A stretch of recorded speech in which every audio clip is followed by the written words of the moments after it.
കഴിഞ്ഞ ഒരു എപ്പിസോഡിൽ എൻ്റെ പിന്നിലിരിക്കുന്ന കഥാപാത്രങ്ങളെ എന്താണെന്ന് ചോദിച്ചിരുന്നു.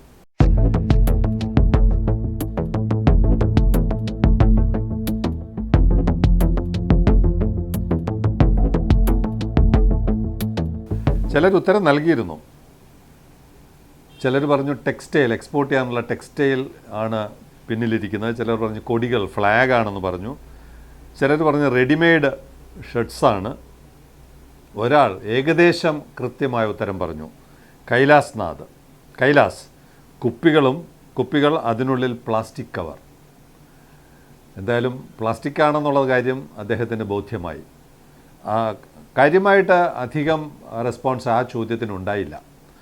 പക്ഷേ ഏറ്റവും പ്രധാനപ്പെട്ട ഒരു വിഷയമാണത്. നമ്മുടെ പദ്ധതിയുമായി ബന്ധപ്പെട്ട് നമുക്ക് മുന്നോട്ട് പോകണമെങ്കിൽ നമ്മുടെ പരിസ്ഥിതി എന്ന് പറയുന്നത് വളരെ പ്രധാനപ്പെട്ട ഒരു ഘടകമാണ്.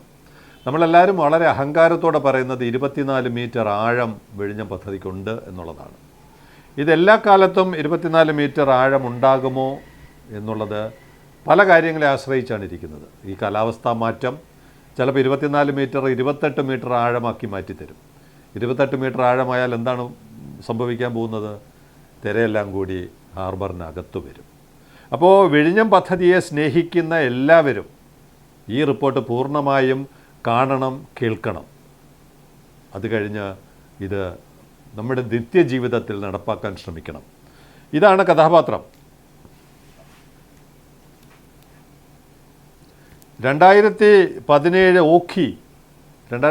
ഓഖിയിൽ 150ഓളം പേർ, ഏറ്റവും കൂടുതൽ തിരുവനന്തപുരം ജില്ല, പിന്നെ കൊല്ലം, ആലപ്പുഴ, ഏറ്റവും കുറവ് കണ്ണൂർ. 150ഓളം പേർ മരണപ്പെട്ട ഒരു കാലാവസ്ഥാ പ്രതിഭാസമായിരുന്നു ഓഖി ചുഴലിക്കാറ്റ്. ഈ ചുഴലിക്കാറ്റ് എങ്ങനെ സംഭവിച്ചു എന്നുള്ളൊരു അന്വേഷണത്തിൻ്റെ ഒടുവിൽ ഒരു കാര്യം മനസ്സിലായി. നമ്മുടെ കടൽ, അറബിക്കടൽ ചൂടാവുന്നു. അന്ന് 30 ഡിഗ്രി ആയിരുന്നു. ഓഖി ചുഴലിക്കാറ്റടിക്കുമ്പോൾ കടലിൻ്റെ ചൂട് 30 ഡിഗ്രി സെൻറ്റിഗ്രേഡ് ആയിരുന്നു. പിന്നെ അത് കഴിഞ്ഞ് ടൗട്ടെ എന്ന് പറയുന്ന പെട്ടെന്ന് വന്ന ഒരു ചുഴലിക്കാറ്റിൻ്റെ സമയത്ത് ചൂട് 31 ഡിഗ്രിയായി. അപ്പോൾ ഇങ്ങനെ കടൽ ചൂടാവുന്നത് ചുഴലിയുടെ ഫ്രീക്വൻസി കൂട്ടുന്നുണ്ട്, ചുഴലിയുടെ ശക്തി കൂട്ടുന്നുണ്ട്, അതിൻ്റെ സംഹാര ശേഷി വർദ്ധിപ്പിക്കുന്നുണ്ട്. അങ്ങനെ വന്നാൽ എന്താ സംഭവിക്കുക?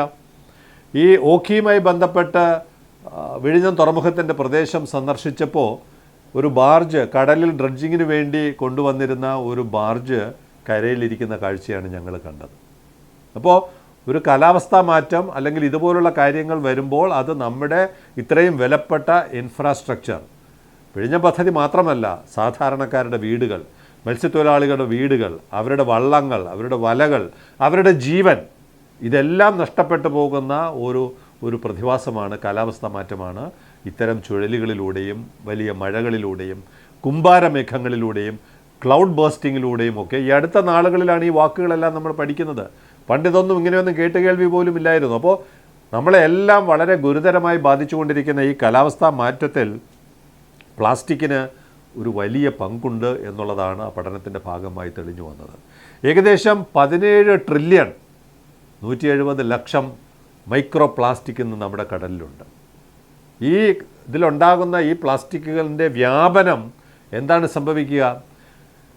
നമ്മുടെ അന്തരീക്ഷത്തിലെ കാർബൺ ഡൈ ഓക്സൈഡ് ഏറ്റവും കൂടുതൽ വലിച്ച് എടുത്ത് നമ്മളെ സംരക്ഷിക്കുന്ന പ്ലാങ്ക്ടൺസ്, കടലിലെ ആ സൂക്ഷ്മ ജീവികൾ, അവയുടെ ഈ ശേഷി, കാർബൺ സീക്വസ്ട്രേഷൻ എന്ന് പറയുന്ന ഈ പ്രവർത്തനം അവയ്ക്ക് നടത്താൻ പറ്റാത്ത വിധത്തിൽ അവരുടെ ശരീരത്തിനുള്ളിലൊക്കെ ഈ പ്ലാസ്റ്റിക് കടന്നു കയറി കഴിഞ്ഞു. അപ്പോൾ കടൽ മുഴുവൻ പ്ലാസ്റ്റിക് ആവും. നമ്മൾ വിചാരിക്കുന്നതെല്ലാം കടലല്ലേ. ഞാൻ ഡെയിലി കാണുന്നതാണ് പലരും കൊണ്ട് കടലിലോട്ട് ഈ വേസ്റ്റ് തട്ടുന്നത്. തീരദേശത്ത് താമസിക്കുന്ന ഒരാളെന്നുള്ള നിലയ്ക്ക് ഞാൻ മിക്കവാറും കാണുന്നതാണ്. അവരുമായിട്ട് സംസാരിച്ചാൽ പിന്നെ വഴക്കുണ്ടാകും, സംഘർഷമുണ്ടാകുന്നത് കൊണ്ട് പലപ്പോഴും ഒന്നും ചെയ്യാൻ പറ്റാറില്ല. കാണുക, കടന്നു പോവുക എന്നുള്ളതാണ് എൻ്റെ ഒരു സമീപനം. പക്ഷേ ഈ മാധ്യമം ഉപയോഗിച്ച് ഇതിൻ്റെ ഭീകരത ജനങ്ങളെ ബോധ്യപ്പെടുത്തേണ്ട ഒരു കടമയുള്ളതുകൊണ്ട് വിഴിഞ്ഞം പദ്ധതി മാത്രമല്ല, നമ്മുടെ നാട് മുഴുവൻ, ഇപ്പോൾ ഇന്ത്യ മഹാരാജ്യം മുഴുവൻ അല്ലെങ്കിൽ ലോകം മുഴുവൻ വരാവുന്ന വലിയ മാറ്റത്തിന് ഈ കാലാവസ്ഥാ മാറ്റം പ്രത്യേകം കാരണമായിക്കൊണ്ടിരിക്കുകയാണ്. ഇവിടെ നമുക്ക് എന്ത് ചെയ്യാൻ പറ്റും? ഇതിൻ്റെ ഒരു പരിഹാരം എന്നുള്ളത് ഞങ്ങൾ 2017 തുടങ്ങിയതാണ്. 2022 സമരം ചെയ്തവരാണ് പറയുന്നത് ഇവിടെ കടൽ കയറ്റവും എല്ലാം പറഞ്ഞു തുടങ്ങിയ 2022 ഞങ്ങൾ 2017 ഓഖിയെ തുടർന്ന് ഇതിൻ്റെ പ്രാക്ടിക്കൽ നടപടികളിലേക്ക് ഞങ്ങൾ കടന്നു. പ്ലാസ്റ്റിക് കുറയ്ക്കണം, നിത്യജീവിതത്തിൽ നിന്ന് പ്ലാസ്റ്റിക് കുറയ്ക്കാൻ വേണ്ടി ഞങ്ങൾ കോട്ടൺ ബാഗ്സ്, സഞ്ചികൾ തയ്ക്കുവാൻ വേണ്ടി സാരികളിൽ നിന്ന് സഞ്ചിയുടെ ഒരു പ്രചരണം നടത്തിയിട്ടുണ്ട്. സെക്രട്ടേറിയറ്റിന് മുമ്പിൽ പോയി നിന്ന് ഞങ്ങൾ സഞ്ചി വിറ്റിട്ടുണ്ട്, സാരികൾ ശേഖരിച്ചിട്ടുണ്ട്. വിഴിഞ്ഞം പദ്ധതിക്കെതിരെ സമരം ചെയ്യുന്ന ആരെയും ഞങ്ങൾ ആ സമയത്തൊന്നും കണ്ടിട്ടില്ല. ഇപ്പോൾ 2017 തുടങ്ങി ഇതിൻ്റെ തീക്ഷ്ണത മനസ്സിലാക്കി അന്ന് മുതൽ വിഴിഞ്ഞം പദ്ധതി മാത്രമല്ല മത്സ്യത്തൊഴിലാളികളെയും സംരക്ഷിക്കണം എന്നുള്ളതിൻ്റെ അടിസ്ഥാനത്തിലാണ് ഓഖി വിക്ടിംസിനെ സഹായിക്കുന്ന ഒരു പ്രവർത്തനം എന്നുള്ള നിലയ്ക്കാണ് ഈ തുണി സഞ്ചിയുടെ വ്യാപനം ഞങ്ങൾ ഏറ്റെടുത്തത്. അതിൻ്റെ ഏറ്റവും കൂടുതൽ പ്രവർത്തനം നടത്തിയത് കൊല്ലത്തെ ശ്രീ മോഹൻകുമാറാണ്.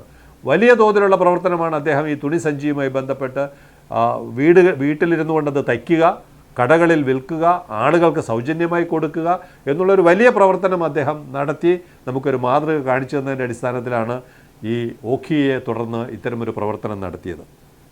അതിനെ തുടർന്ന് ഈ പ്ലാസ്റ്റിക് കടലിൽ പോകുന്നത് തടയണം. ഇപ്പോൾ സർക്കാരിൻ്റെ പദ്ധതിയുണ്ട്, കടലിൽ പോകുന്ന ബോട്ടുകൾ കടലിൽ നിന്ന് പ്ലാസ്റ്റിക് ശേഖരിച്ച് കരയിൽ കൊണ്ടുവന്ന് അത് വീണ്ടും പ്രോസസ്സ് ചെയ്ത് അല്ലെങ്കിൽ വേറെ ഏതെങ്കിലും രീതിയിൽ നിർമ്മാർജ്ജനം ചെയ്യുന്ന പ്രവർത്തനമുണ്ട്. പക്ഷേ നമ്മൾ മുന്നോട്ട് വയ്ക്കുന്നത് കടലിൽ പോകുന്നത് തടയുക എന്നുള്ളതാണ്. അതിനെന്താണ് ചെയ്യേണ്ടത്? വീടുകളിൽ വരുന്ന ഇത് എൻ്റെ വീട്ടിൽ ഒരാഴ്ചയിലെ പ്ലാസ്റ്റിക്കാണ് ഈ കുപ്പിയിലിരിക്കുന്നത്. ഏകദേശം 290 ഗ്രാമോളം വന്നു ഒരാഴ്ചയിലെ പ്ലാസ്റ്റിക്. അത് മുഴുവൻ ഇതിനകത്ത് കുത്തി നിറച്ചു കഴിഞ്ഞാൽ ഇതുപയോഗിച്ച് നമുക്ക് നിർമ്മാണങ്ങൾ നടത്താം, ചെറുതും വലുതുമായിട്ടുള്ള നിർമ്മാണങ്ങൾ നടത്താം. ഇപ്പോൾ കഴിഞ്ഞ ദിവസം വർക്കലയിലെ ഒരു സ്കൂളിൽ കുട്ടികൾക്ക് ഇരിക്കാൻ വേണ്ടി ഇതേ മോഹൻകുമാറിൻ്റെ നേതൃത്വത്തിൽ ബെഞ്ച് നിർമ്മിച്ചു. കേരളം മുഴുവൻ ഇത് നടക്കുന്നുണ്ട്. കാസർഗോഡ് നടക്കുന്നുണ്ട്, കണ്ണൂരിൽ നടക്കുന്നുണ്ട്. തളിപ്പറമ്പ് സ്കൂളിൽ രസ്ന ടീച്ചറിൻ്റെ നേതൃത്വത്തിൽ ഈ ഇരിപ്പിടങ്ങൾ നിർമ്മിച്ചു. പത്തനംതിട്ടയിൽ സാബു മാസ്റ്ററിൻ്റെ നേതൃത്വത്തിൽ ഒന്നാം തര ഇരിപ്പിടം 3000 ബ്രിക്സ് ഉപയോഗിച്ച് നടത്തി. അപ്പോൾ ഇത് ഒരു ഓൾട്ടർനേറ്റീവ് മെറ്റീരിയലാണ്. ഇത് നിർമ്മിക്കുന്നതിലൂടെ നമ്മളൊരു ഇഷ്ടിക കുന്നിൽ നിന്ന് ഇടിച്ച് ഇഷ്ടിക ഉണ്ടാക്കുന്നത് നമ്മൾ അവസാനിപ്പിച്ചുകൊണ്ട് ഇത് നമ്മൾ പകരം നിർമ്മാണത്തിന് ഉപയോഗിക്കാവുന്ന ഇക്കോ ബ്രിക്സ്, ഇത് ലോകം മുഴുവനുള്ള കാര്യമാണ്. 10-12 വർഷങ്ങളായി ലോകം മുഴുവൻ നടക്കുന്ന ഒരു സൊല്യൂഷനാണ് പ്ലാസ്റ്റിക്കിനെ എങ്ങനെ നമുക്ക് കണ്ടെയ്ൻ ചെയ്യാം. ഇത് പുറത്തോട്ട് വിട്ടാൽ നമ്മൾ വിചാരിക്കുന്നത് നമ്മുടെ വീട്ടിൽ നിന്ന് പ്ലാസ്റ്റിക് പുറത്തു പോയി. ഇപ്പോൾ ഉണ്ടല്ലോ ഹരിത കർമ്മസേന വന്ന് പ്ലാസ്റ്റിക് എടുത്തുകൊണ്ട് പോകുന്നു, നമ്മുടെ ശല്യം തീർന്നു എന്നാണ് നമ്മൾ വിചാരിക്കുന്നത്. അവരത് വാല്യൂ അഡീഷൻ നടത്തുന്നു. ആകെ ലോകത്ത് ഉൽപ്പാദിപ്പിക്കപ്പെടുന്ന പ്ലാസ്റ്റിക്കിൻ്റെ വെറും 9% മാത്രമാണ് ഇന്ന് വരെ റീസൈക്ലിംഗ് നടത്താൻ പറ്റിയിട്ടുള്ളത്. 91% ഭൂമിയിലോ കടലിലോ ആകാശത്തോ പോവുകയാണ്. കത്തിച്ചു വിട്ടാൽ ഏറ്റവും കാഴ്സനോജനിക്കായ വിഷം പുറപ്പെടുവിക്കുന്ന വാതകങ്ങളാണ് പ്ലാസ്റ്റിക് നമുക്ക് നൽകുന്നത്. അതിൻ്റെ ഉൽപ്പാദനത്തിൽ പോലും, പ്ലാസ്റ്റിക്കിൻ്റെ ഉൽപ്പാദനത്തിൽ പോലും ഏറ്റവും കൂടുതൽ കാർബൺ ഡൈ ഓക്സൈഡ് പുറപ്പെടുന്നുണ്ട്. അപ്പോൾ ഏറ്റവും ആദ്യം ചെയ്യേണ്ടത് പ്ലാസ്റ്റിക്കിൻ്റെ ഉപയോഗം കുറയ്ക്കുക എന്നുള്ളതാണ്. കോട്ടൺ സഞ്ചികൾ പരമാവധി ഉപയോഗിക്കുക. 2, നിവൃത്തിയില്ലാത്ത തരത്തിൽ പ്ലാസ്റ്റിക് വീടുകളിൽ വരുന്നുണ്ട്. നമ്മൾ എന്ത് സാധനം വാങ്ങിച്ചാലും ഇന്ന് പ്ലാസ്റ്റിക്കിൽ പൊതിഞ്ഞാണ് വരുന്നത്. നമുക്കത് ഉപേക്ഷിക്കാൻ പറ്റില്ല. അപ്പോൾ വരുന്ന സാധനത്തെ കൃത്യമായി കഴുകി വൃത്തിയാക്കി ഈ ബ്രിക്കാക്കി മാറ്റിയാൽ, ഇന്നിപ്പോൾ കഴിഞ്ഞ ദിവസം നാഗാലാൻഡിൽ നിന്ന് റിപ്പോർട്ട് വന്നു. നാഗാലാൻഡിലെ ഒരു ഫസൽ അലി കോളേജിലെ കുട്ടികൾ ഇക്കോ ബ്രിക്സ് നിർമ്മിച്ച് അവരുടെ പരിസരത്ത് ഗാർഡനിങ്ങിന് ഇത് ഉപയോഗിക്കുന്നു. ഇങ്ങനെയുള്ള ഇക്കോ ബ്രിക്സ് ലോകം മുഴുവൻ ചെയ്യുമ്പോൾ കേരളത്തിൽ കാര്യമായ ഒരു പ്രവർത്തനം നടക്കുന്നില്ല. അങ്ങനെ നടത്താൻ വേണ്ടി ഈ പറയുന്ന തരത്തിൽ വിഴിഞ്ഞം പദ്ധതിയെ സ്നേഹിക്കുന്നവർ മുന്നിട്ടിറങ്ങണം. അല്ലെങ്കിൽ വിഴിഞ്ഞം പദ്ധതിയുടെ ബ്രേക്ക് വാട്ടറിൽ നിന്ന് നമ്മൾ 2300 മീറ്റർ ബ്രേക്ക് വാട്ടർ പൂർത്തിയാക്കി വെച്ചിരിക്കുകയാണ്. 3000 മീറ്ററോളം അതിൻ്റെ നിർമ്മാണം നടക്കും. ഈ കടലിൽ 9.85 സെൻറ്റിമീറ്റർ ജലമുയർന്നാൽ തിരകൾ ഈ ബ്രേക്ക് വാട്ടറിലൂടെ ഇപ്പുറത്തോട്ട് വന്ന് കപ്പലുകളെ മുഴുവൻ തകർക്കും. അപ്പോൾ വിഴിഞ്ഞം പദ്ധതിയെ സ്നേഹിക്കുന്നുണ്ടെങ്കിൽ ഈ പറയുന്ന ബ്രേക്ക് വാട്ടറിനെ സംരക്ഷിക്കുന്ന, കടലിനെ ശാന്തമാക്കുന്ന പ്രവർത്തനങ്ങൾ നടത്തുന്നതിലൂടെ നമ്മൾ മത്സ്യത്തൊഴിലാളികളെയും സംരക്ഷിക്കുകയാണ്, മത്സ്യങ്ങളെ സംരക്ഷിക്കുകയാണ്. ഈ 17 ട്രില്യൺ ഈ മൈക്രോ പ്ലാസ്റ്റിക് മീനുകൾ ഭക്ഷിക്കുകയാണ്. അവരറിയാതെ അവരുടെ ആഹാരത്തിൽ ഭാഗമായി അത് മാറുകയാണ്. ഈ മത്സ്യങ്ങളാണ് നമ്മൾ ഭക്ഷിക്കുന്നത്, നമ്മൾ കഴിക്കുന്നത്.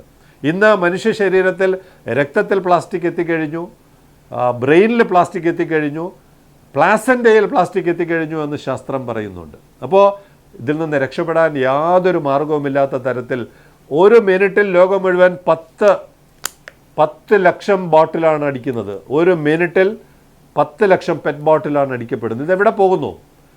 തുറസായ ഒരു സ്ഥലത്ത് കൊണ്ടിട്ടാൽ 400 വർഷം ഇതവിടെ കിടക്കും. 400 വർഷം. നമ്മുടെ ലൈഫ് സ്പാൻ എത്രയാണ്? 60, 70, 80 വർഷം. പക്ഷെ ഇവൻ്റെ ലൈഫ് സ്പാൻ 400 മുതൽ 1000 വർഷം വരെയാണ്. അപ്പോൾ ഇവയെ സംരക്ഷിച്ച് നമ്മളിവയെ നിർമ്മാണത്തിന് സൂര്യപ്രകാശം ഏൽക്കാത്ത തരത്തിലൊക്കെ സൂക്ഷിച്ചാൽ വരും തലമുറയ്ക്ക് നമ്മുടെ മക്കൾക്കും കൊച്ചുമക്കൾക്കുമൊക്കെ അല്പം ശാന്തമായി ഈ ഭൂമുഖത്ത് ജീവിക്കാൻ പറ്റും എന്നുള്ളതാണ്. ഞങ്ങൾ 24/5/21 മുതൽ 22-ലാണ് ഇവിടെ സമരം പദ്ധതിക്കെതിരെ. കടൽ സംരക്ഷിക്കണം, മത്സ്യത്തൊഴിലാളികളെ സംരക്ഷിക്കണം. നമ്മൾ 24/5 ആർക്ക് വേണമെങ്കിലും പരിശോധിക്കാം. സാമൂഹ്യ മാധ്യമങ്ങളിൽ അതിൻ്റെ റെക്കോർഡുണ്ട്. 24/5/21 ഈ പ്രവർത്തനം തുടങ്ങി. ഇത്തരം ഈ സമര സമയത്ത് ഞങ്ങൾ ഈ പ്രചരണം നിർത്തിവെച്ചിരിക്കുകയായിരുന്നു. ആ സമയത്ത് കൗണ്ടർ ചെയ്യേണ്ടെന്ന് വിചാരിച്ച്. ഇപ്പോൾ ഇത്രയും വലിയ ഒരു പ്രശ്നങ്ങൾ നമ്മുടെ കടലിനെ, ലോകം മുഴുവനുമുള്ള കടലിനെ ആക്രമിച്ചു കൊണ്ടിരിക്കുമ്പോൾ നമ്മൾ തന്നെയാണ്, മനുഷ്യർ തന്നെയാണ് അത് സൃഷ്ടിക്കുന്നത് എന്നുള്ള തിരിച്ചറിവിൽ നിന്ന് ഇത്തരം പ്രവർത്തനങ്ങളിലോട്ട് നമ്മൾ കടക്കണം. പ്രത്യേകിച്ച് എന്നെ ശ്രവിക്കുന്ന വെടിഞ്ഞം പദ്ധതിയെ സ്നേഹിക്കുന്ന എല്ലാവരും നിർബന്ധമായി ഇക്കോ ബ്രിക്സ് നിർമ്മാണത്തിലൂടെ മുന്നോട്ട് വരണം. ഇത് സ്വാതന്ത്ര്യ സമരകാലത്ത് ഗാന്ധിജി നമ്മളെ പഠിപ്പിച്ച കൈത്തറി പ്രസ്ഥാനം, കൈത്തറി ഒരു യുദ്ധമാർഗമായി, ഒരു പ്രതിരോധ മാർഗമായി, ബ്രിട്ടീഷുകാരെ പുറന്തള്ളാനുള്ളൊരു മാർഗമായി സ്വീകരിച്ചിട്ടുണ്ടെങ്കിൽ നമ്മുടെ കടലിനെ സംരക്ഷിക്കുന്ന 2ാം സ്വാതന്ത്ര്യ സമരമാണ് വെടിഞ്ഞം പദ്ധതിയിലൂടെ മുന്നോട്ട് വയ്ക്കുന്നതെന്ന് പല വേദികളിലും ഞങ്ങൾ പറഞ്ഞിട്ടുണ്ട്. സാമ്പത്തിക സ്വാതന്ത്ര്യം, ഇന്ത്യയുടെ സാമ്പത്തിക സ്വാതന്ത്ര്യത്തിന് വേണ്ടിയുള്ള ഒരു സമരമാണ് വിഴിഞ്ഞം പദ്ധതി എന്ന് മുൻകാലങ്ങളിൽ തന്നെ ഞങ്ങൾ ഉറച്ചു വിശ്വസിക്കുകയും ചെയ്യുന്നു. അതിനുവേണ്ടിയുള്ള ഒരു കൈത്തറി പോലുള്ള ഒരു പ്രവർത്തനമാണ്. എല്ലാ വീടുകളിലും ഇത് പറ്റും, എല്ലാ വ്യക്തികൾക്കും പറ്റും. LKG പഠിക്കുന്ന കുഞ്ഞുങ്ങളും അമ്മൂമ്മമാരും ഇന്നത് നിർമ്മിക്കുന്നുണ്ട്. നമുക്കെല്ലാവർക്കും ചെയ്യാൻ പറ്റും. ഇതല്ലാതെ ഒരു മാർഗം നമ്മുടെ മുമ്പിലില്ല. രോഗിയെ ആശുപത്രിയിൽ പോകാനോ വലിയ ചുഴലിക്കാറ്റുകളിലൂടെ നമ്മുടെ നാട് നശിപ്പിക്കാനോ അവസരം നൽകാതെ നമ്മൾ ഓരോരുത്തരും മത്സ്യത്തൊഴിലാളികളെയും കടലിനെയും നമ്മുടെ ഇൻഫ്രാസ്ട്രക്ചറുകളെയും എല്ലാം രക്ഷിക്കുന്ന ഈ പ്രവർത്തനം നടത്തുവാൻ ഞാൻ നിങ്ങളോട് വിനീതമായി അഭ്യർത്ഥിച്ചുകൊണ്ട് ഇന്നത്തെ റിപ്പോർട്ട് അവസാനിപ്പിക്കുന്നു.